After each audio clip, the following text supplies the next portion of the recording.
Hi everyone, it's me coming at you from Milwaukee, and it is a beautiful day. It's a little chilly, but that's okay. It doesn't matter as long as the sun is out. That's all that matters.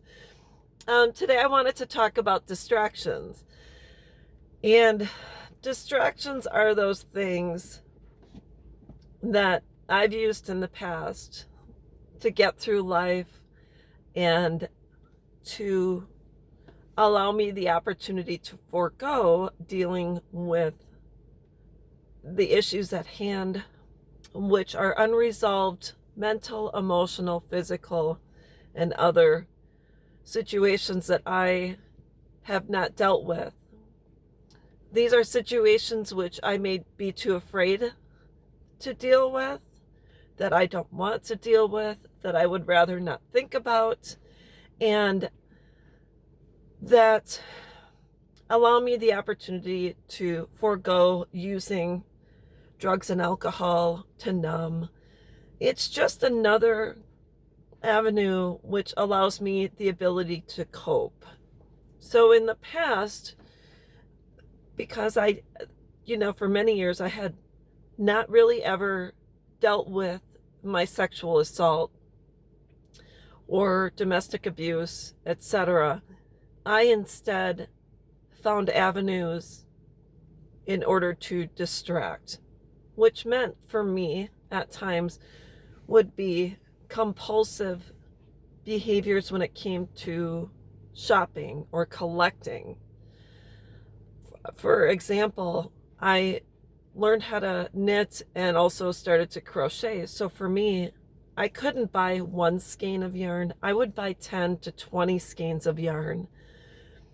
Um, I started realizing I enjoyed at one point fish. I wanted to set up an aquarium. I didn't set up one aquarium. I set up like 10 aquariums, which meant stocking each tank with a variety of fish. And I had everything from puffer fish to parrot cichlids, a bala shark. I had a ton of fish. And what I do is I would collect these things and then realize I would walk past them, and listening to Marie Kondo, you're supposed to keep, when you minimalize or you start downsizing, you're supposed to look at things that give you joy. And I realized I had all this stuff, but it wasn't necessarily bringing me joy. And sometimes I would think, am I buying this stuff to impress other people? Was I looking to fit in or feel important in a group? I just feel that these items, although, you know, fish are an expensive hobby. I had a 75 gallon, I had a 40 gallon, I had a 30, 20, 10, I had a 5 gallon. I had a bunch of tanks. And I realized after a while, although I loved my fish, and it gave me a certain sense of peace. I realized after a while I was walking past and I was feeding them, but it tends to, what happens after a while is I tended to probably lose interest in the particular collection, and I really ended up probably not having the room, and I lost space because I live in a one-bedroom apartment. Don't ask me how I fit it all in. I really can't tell you, but I have a really small space. But I realized all these things were taking up space and they were distractions. But it was never enough. And that's kind of what people do if they instead turn to drugs and alcohol. It's a fix. You never really quite get enough in order to numb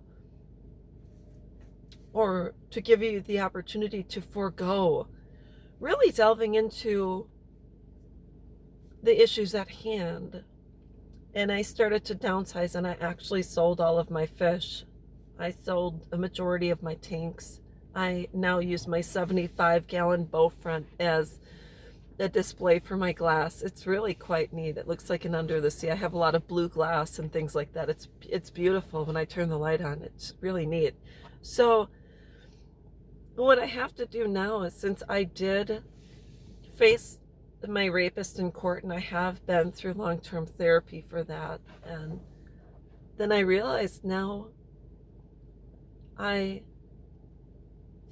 can start letting go of those distractions, and I have to delve into, instead, I have to talk. I mean, I have a therapist, but I have to talk with her and start to reframe my mind and my way of thinking, to realize even if I lived, I'm not going to say in a van down by the river because I don't have a van, but even if I lived in my apartment and I had exactly only what I needed instead of what I wanted, or God forbid, if a fire came through and I was left with absolutely nothing and I had to go stay in a hotel and I had to rebuild my life, that I would be okay. So I think what it comes down to is I have to recognize when I'm feeling weak or when I'm feeling sad, and I have to really acknowledge that and become aware and talk about it and allow the opportunity to release that grip from me, so I don't feel the need to go collect more yarn or more stuff. Oh my gosh.